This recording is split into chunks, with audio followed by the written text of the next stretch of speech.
all. Welcome to Route to Nursing. Today I am going to discuss about meconium aspiration syndrome.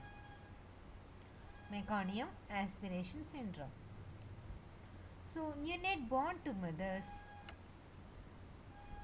with a thick or thin meconium strained liquor can aspirate meconium into lungs and develop respiratory distress. This is known as meconium aspiration syndrome. So first of all, newborns who born to mothers with a thin meconium strained liquor can aspirate to their lungs. So mechanism is the meconium is aspirating to their lungs and they are affected with the respiratory distress. Then aspiration can occur in utero, means inside the uterus, during birth or immediately after birth. So factors that promote the passage of meconium in utero: placental insufficiency, that is lack of circulation; maternal hypertension; preeclampsia; oligohydramnios, the amount of amniotic fluid will be less; maternal drug abuse, especially tobacco and cocaine; maternal infection, chorioamnionitis; then fetal gasping secondary to hypoxia. Then next there is the pathophysiology. There is complete obstruction of the airway. Obstruction of the airway by meconium result in atelectasis. What do you mean by atelectasis? Atelectasis is the collapse of the alveoli.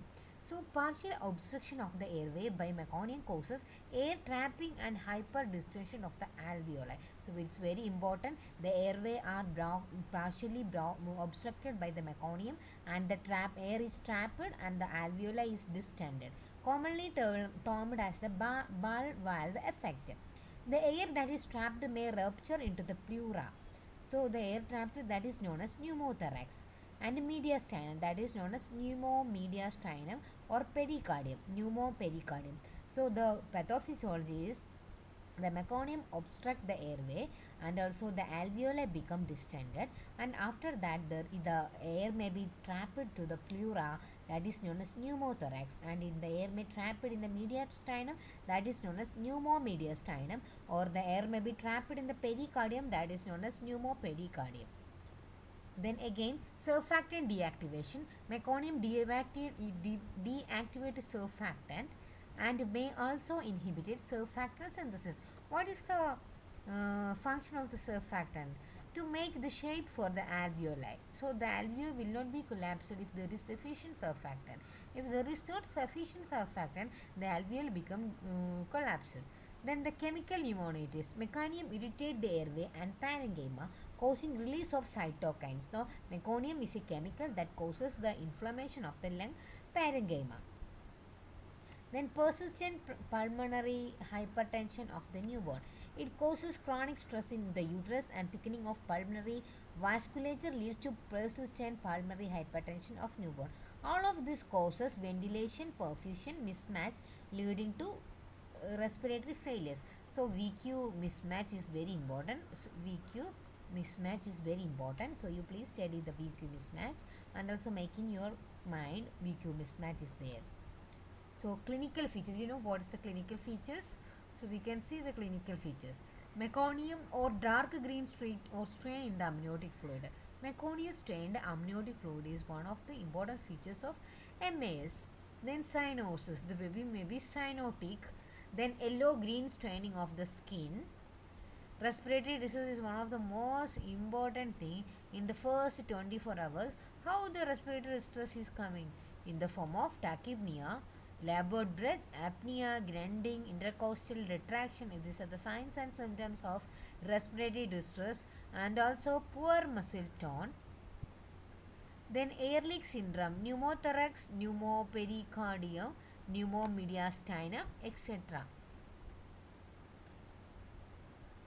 Then persistent pulmonary hypertension of the newborn, respiratory failure, refractory hypoxia. Then diagnostic evaluation, we can do the chest x-ray, ABG analysis.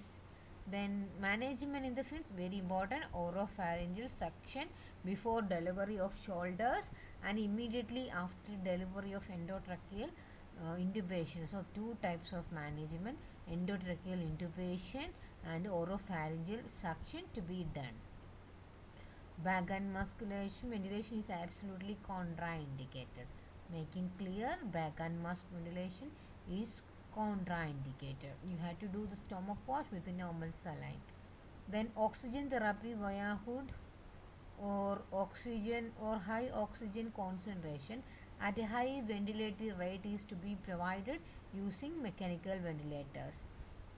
Fluid restriction to prevent cerebral and pulmonary edema, that is important. Then monitor the saturation of the baby, ABG analysis, antibiotic to prevent infection according to the sensitivity pattern. Then thermoneutral environment to be given. Pneumothorax should be identified and managed by chest drainage. Surfactant therapy is to be given. So this is the baby with oxygen hood. So this is about the meconium aspiration syndrome. So if you find the video